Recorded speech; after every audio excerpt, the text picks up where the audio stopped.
My name is Jerald Simon. I'm the president and founder of Music Motivation. And today I want to play for you a fun little exercise. This is called a barrel house blues, and we've combined it with a blues scale with the right hand. Now this is a free PDF. Anyone can visit my website at musicmotivation.com and download this. And it's a very simple pattern, but the students have a great time having fun with this and trying to keep the left hand going while the right hand is going up and down. To begin with, before we start out with this, I'm going to talk about a blues scale. When I first start teaching blues scales, I like to have students understand how to create the blues scale. And once I teach them this easy to understand simple step, they remember it for the rest of their lives. And so what I have students do is this. I tell them first to play a C major chord, 1 through 5. And then I tell them we're going to take the third note and flat it, go down half a step. I usually tell students pretend the one in the middle fell down, broke his nose. It's really this sad experience. If you and two of your friends were walking to school and the friend in the middle fell down, broke his nose, that's a very sad chord. That's C minor. And so instantly the students start to remember, oh, broken nose, C minor. Very sad. So I have the students play a C minor chord with their right hand, but I tell them I'm going to have you put your thumb on C, your second finger on the E flat, and then your pinky up on the G. 1, 2, 5 is the fingering. And the reason why I tell them that is because I say your fourth finger is going to be half a step below the pinky. The third finger is half a step below the fourth finger. So again, we have a C minor chord. The fourth finger is half a step below the pinky, and then the third finger is half a step below the fourth finger. If I break them apart, this is my C blues pentascale. It's the first 5 notes of the C blues scale. And I tell students that principle applies in every key signature. Once you have learned it in the key of C, you can play any chord. You play the minor chord. Here's F major. I'm going to play F minor. The fourth finger is half a step below the pinky. The third finger is half a step below the fourth finger. And to begin with, I have students try this, slurring it, swinging that rhythm. And I tell students, if you want to understand what a swing rhythm is, I like to explain it as a drunken sailor. Now, I've never actually met a drunken sailor. I've never actually had anything to drink. So, I don't even know what that's like. But I tell students this. I tell them to pretend like they are watching this person go back and forth.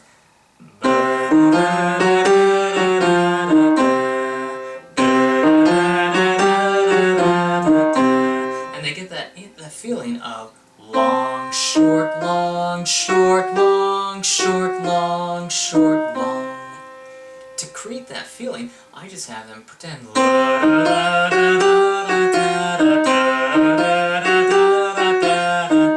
And instantly they remember. And then they know it, and I have them try that in all keys, moving up in half steps.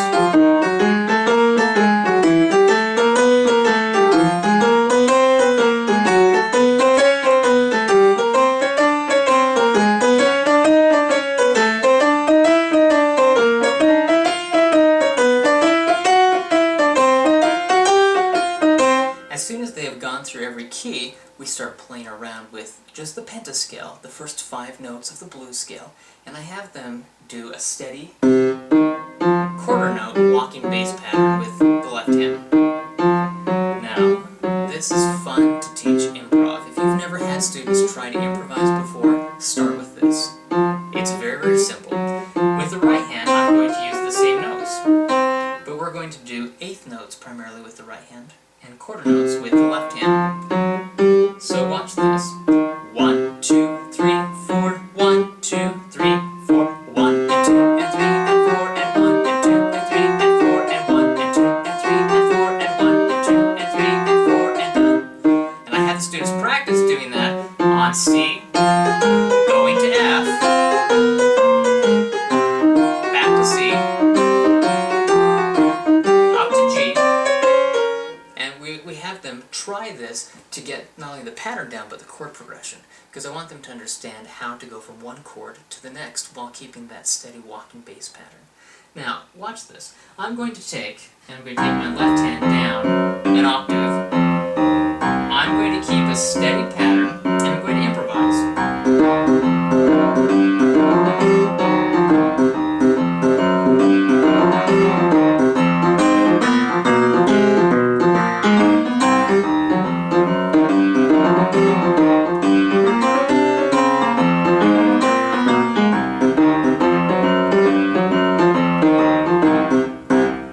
Now, I did the C blues pentascale, the F blues pentascale, and then I went to the G blues pentascale. Only 5 notes, but I'm practicing going from the C to the F to the G.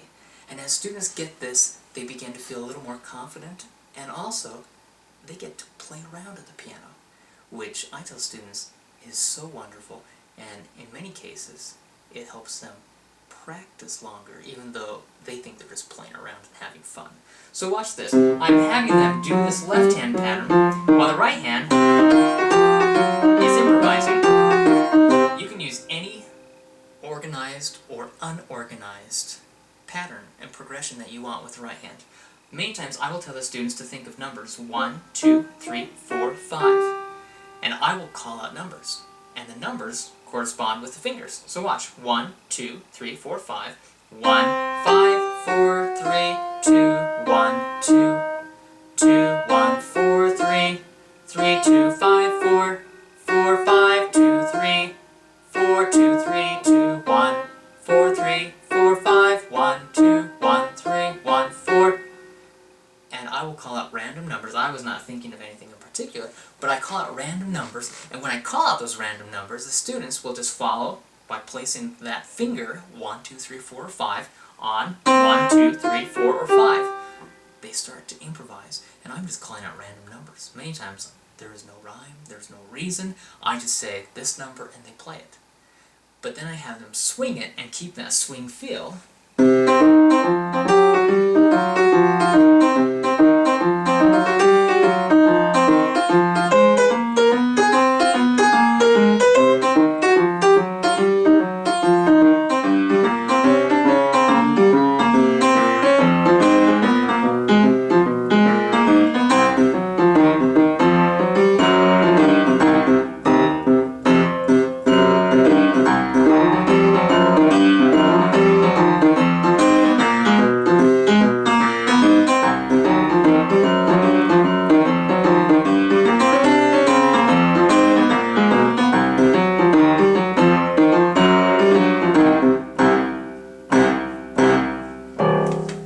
Once they have that down, simple little pentascale position, then I have them try this example. The left hand is going to do a perfect 5th interval and a major 6th, and we're going back and forth, swinging the 8th notes. 1 and 2 and 3 and 4 and 1 and 2 and 3 and 4, and then we go up to F, and we try it on F.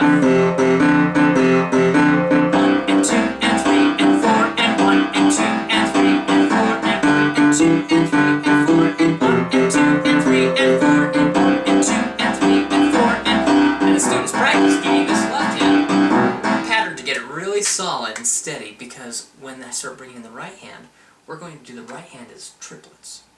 We're going to do the blues scale, but we're going to add the minor 7th interval, which completes the entire blues scale.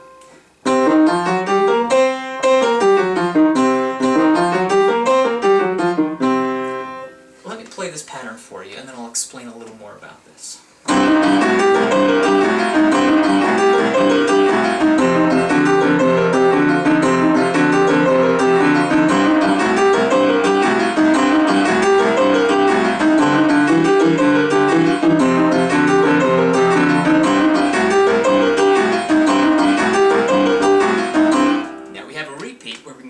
Beginning, we can start and go through the entire thing.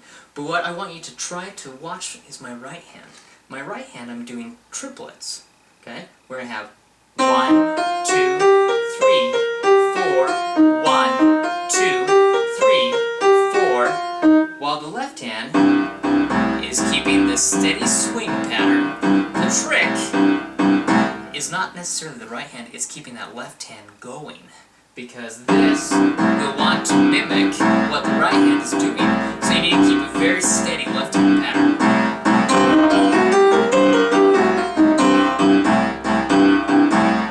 Now for now, I'm only doing the C blues scale with the right hand. Later on, we can start to do the F blues scale and the G blues scale. I will have students try this in every key. And it's so exciting for these students as they start seeing how they can take this simple pattern and start building on it. Let me show you what I mean. I'm going to do the left hand as it is written, but the right hand I'm going to start out playing what is written and I'm going to embellish and add a little. But all I'm going to do is use these notes. C, E flat, F, F sharp, G, B flat, and C. I'm going to use only the notes from the blues scale. But the way I do it, I'm going to go up an octave, down an octave. I'm going to play around with those notes rhythmically and also the positioning of the notes. So watch what I do as I play this. I will start as it is written, and then I'm going to embellish and go on a little fun detour. Watch this.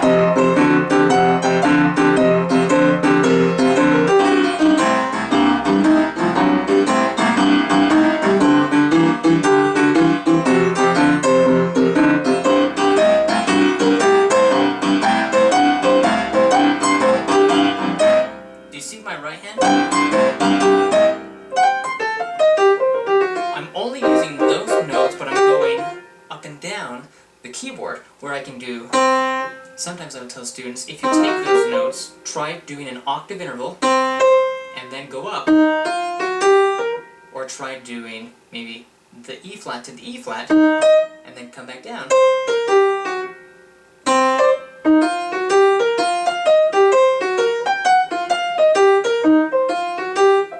And the students start to play around with their patterns. I can change my left hand from this to a steady rhythmic pulse as well.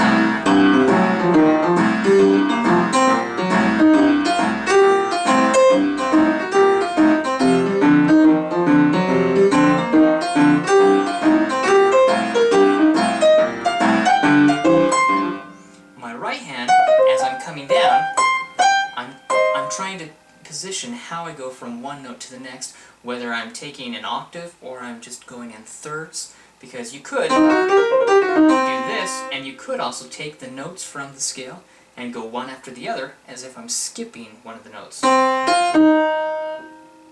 So instead of doing that, I do this.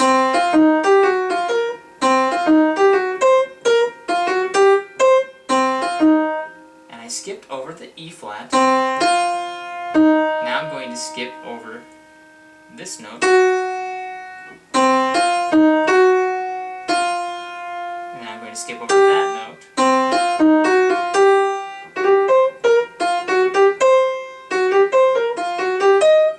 We have many different patterns, licks, riffs. We have a lot of tools that we can use as we're playing around. So what I want you to try to do is keep the steady left hand pattern. And then improvise.